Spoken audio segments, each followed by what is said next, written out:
Hey guys, welcome back to Check Your Leader TV. Today I've got a very short video for you. It's basically just another after action report of the same battle that I played recently, which is the Battle of Bautzen. But this time it's with Rowan. Now, if you recall from the previous battles that I've played during the 1813 Battles for Germany campaign, Weissenfeld and Lutzen, I played against Rowan. Rowan then had to go away, had to go off to New Zealand for a couple of weeks. Just to keep the things ticking along, I played the game, the next scenario, Bautzen. I played that with my friend Arno. There's a link below. You can go there and you can see that after action report. It's in a series of 3 videos. I'll link you into the first one, and then from there you can follow along. But in the interest of completeness, we've played the game again, this time with Rowan, some remarkable similarities between the plan that Rowan had and the plan that Arno had. And my plan, battle plan, didn't change that much. It did change a little bit, but not overly different from what I originally planned. So this is just a short video, just a series of still photos essentially, and a bit of narrative of how the game was played. But I just thought I'd throw it in, just like I said, for the sake of completeness. So without further ado, let's crack on and see the Battle of Bautzen, take 2. So the 1813, the Battles for Germany campaign continues. General Division Brenier, who would be played by Rowan, had returned from his expedition in the far-flung colonies to command one of Marshal Ney's divisions advancing on the villages of Petitz and Glina, part of the larger Battle of Bautzen. Facing him were the Russo-Prussian forces of General Barclay, being played by myself. The French objectives were the high ground near Petitz and the village of Petitz itself. The French scouting was effective despite the Cossacks being active, and they soon discovered the Russian brigade of Benedozov deployed on the high ground and Umantez's cavalry brigade deployed behind the woods near Windmill Hill. The large attached horse artillery battery was deployed across the stream, aiming to bombard any French who attempted to advance between the stream and the high ground towards the village of Petitz. The French then deployed from their left to right as follows: Goddard's brigade of 4 battalions of reservists, then Anthing's 3 battalions of light infantry morale grade line, with a battery of 6-pounders well forward of Goddard's troops. They were able to deploy well forward thanks to the excellent scouting that had taken place in the deployment phase. Next in line and directly opposite the head of the stream was Labousier's cavalry brigade. Next was Hulot's brigade of 4 battalions of line infantry and another 6-pounder battery. And finally, the French deployed the infantry battalion of Grillot's brigade. These 4 battalions were reservists. The Russians were then discovered to have a large 12-pounder battery directly to the front of Anthing's brigade on Windmill Hill, attached to Inzov's brigade of 2 Jaeger and 2 Musketeer battalions. Phelan's cavalry brigade deployed behind the big Russian battery. The Russians held their 3 Grenadier morale-classed light infantry Jaeger battalions in reserve. The battle began with withering fire from the Russian 12-pounder battery that soon had Anthing's brigade stepping back, with their battery doing an emergency limber move in behind the infantry, though they still suffered some bounce-through fire, which continued to score hits on the unfortunate French gunners. The skirmishers traded shots, with the French initially getting the better of it. Goddard's troops moved into and behind the orchard on their far left. They settled into a leisurely picnic, snacking on apples. They essentially sat the rest of the battle out behind the orchard. The battle would be decided on the high ground. Grillot's brigade advanced boldly onto the feature and were met by Bernadozov's men. Hulot's brigade moved up on Grillot's left flank and threatened to envelop Bernadozov. Enter the Jaegers of Karnalov's brigade. These light infantry and the cavalry of Umantez's brigade advanced to counter Hulot's troops and forced them into squares and drove in their skirmishers. Judging the time was right, General Barclay rode to the Russians on the high ground. Now, Benedozov, now's your time.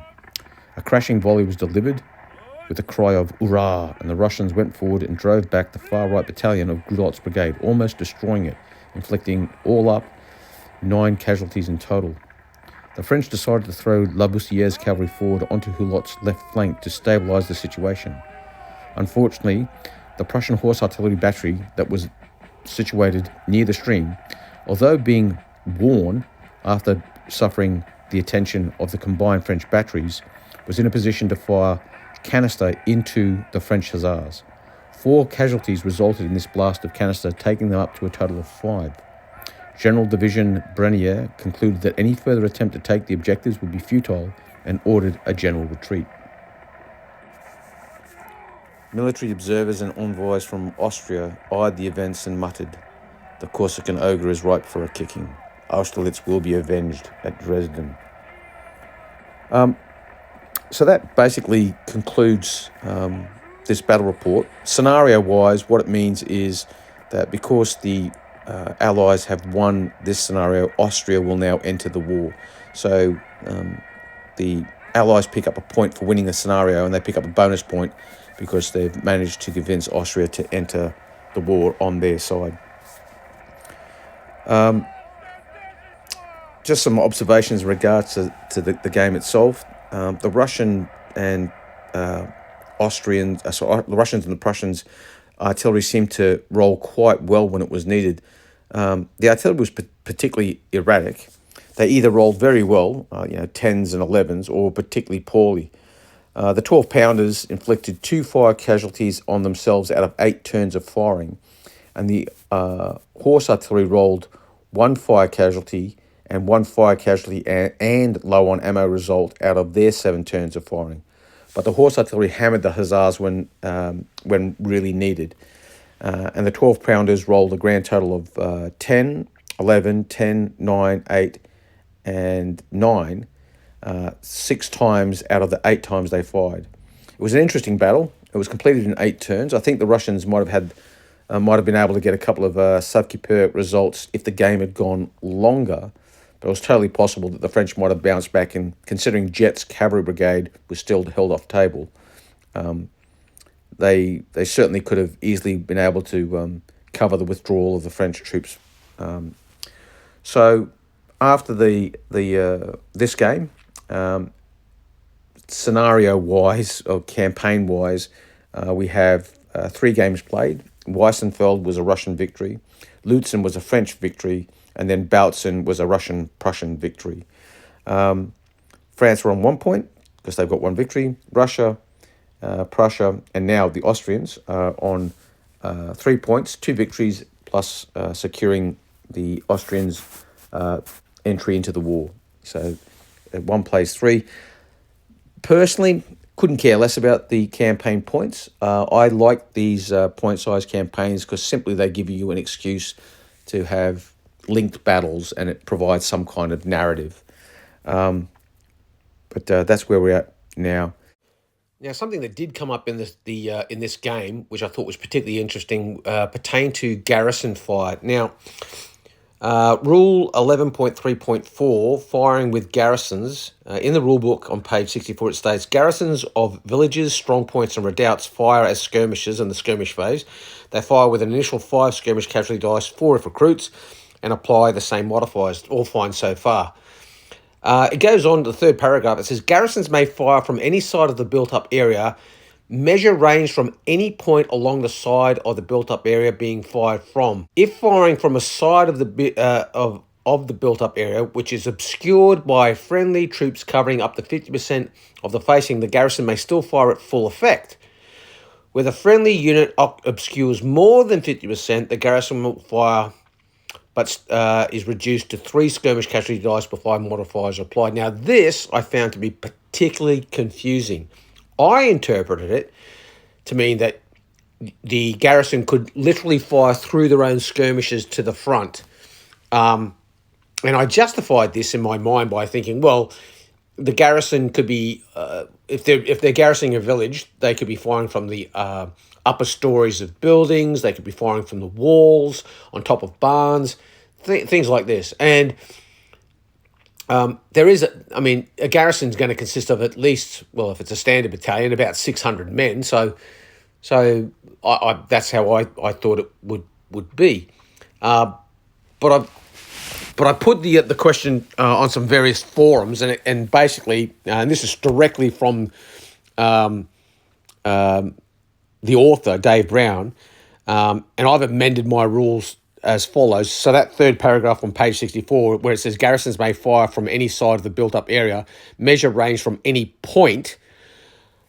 What I've amended my rules to read now is measure range from any unobstructed point along the side of the built-up area being fired from. Long story short, garrisons can't fire through brigade skirmish lines. They can only fire from a point that's not obscured to the target that they're shooting at. Fortunately, it had no impact on our game whatsoever because we were confused about this. I just basically suggested to Rowan, and because his brigade skirmish line had come up to within what I determined range of the garrison, I basically said, well, just move the brigade skirmish line back so it's out of range, and that nullifies the issue. So it didn't have any bearing on this game, but what it did do is it did highlight an issue.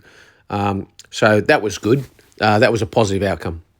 So we'll wrap it up there, and I will catch you on the next one. Going forward, the next game we'll be playing is Dresden. That looks like another very, very interesting scenario. All the scenarios actually in the 1813 Battles for Germany campaign/scenario book are pretty interesting and well-balanced scenarios, I think, in my opinion. Those who have played them, I'd be interested to hear what you think. Please, if you've got any comments, stick them in below. I really like to see comments and hear what people think. And other than that, we'll wrap it up there, and I will catch you on the next one. Uberquay.